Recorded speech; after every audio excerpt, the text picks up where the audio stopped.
ভালোবেসে বিয়ে করেছিলাম, আজ প্রায় 9 বছর হতে গেল। সবাই বলে ভালোবেসে বিয়ে করলে নাকি কখনো সুখী হওয়া যায় না, তবে আমি বলবো সেই অসুখী ব্যক্তিদের মধ্যে কিন্তু আমরা সুখী ছিলাম।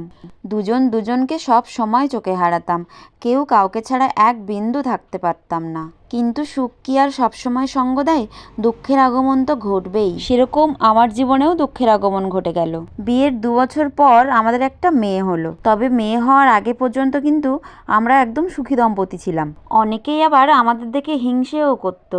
এবার বলি দুঃখের কথা। মেয়ে হওয়ার পর আমার হাজব্যান্ডের তার অফিসের এক মেয়ে কলিগের সঙ্গে পরিচয় হলো। তাকে নিয়ে ঘুরতে যাওয়া, রেস্টুরেন্টে যাওয়া, শপিং করতে যাওয়া সব কিছুই চলতো। হঠাৎ করে দেখলাম তাকে একদিন বাড়িতে নিয়ে এলো এবং তারপরেই আমার কাছে সব ক্লিয়ার হয়ে গেল আসলে ঘটনাটা কি চলছিল তাদের মধ্যে। ভালোবেসে বিয়ে করেছি, অত তাড়াতাড়ি ভালোবাসার মানুষের ভাগ কাউকে দেওয়া যায়? আর তাছাড়াও স্বামীর ভাগ তো কাউকে দেওয়াই যায় না। কিন্তু বিধির বিধান বলেও তো একটা কথা আছে, ঝামেলা অশান্তি করে আর কতদিন।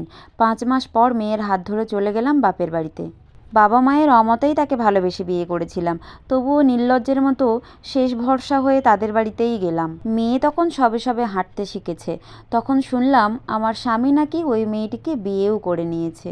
নিরুপায় হয়ে বাপের বাড়িতে থেকে মেয়েকে মানুষ করতে লাগলাম। বিয়ের পর আমার শ্বশুর শাশুড়ি আমরা দুজন সবাই একসঙ্গেই থাকতাম। এদিকে আমাদের বিচ্ছেদ নয় নয় করে প্রায় 5 বছর হতে গেল।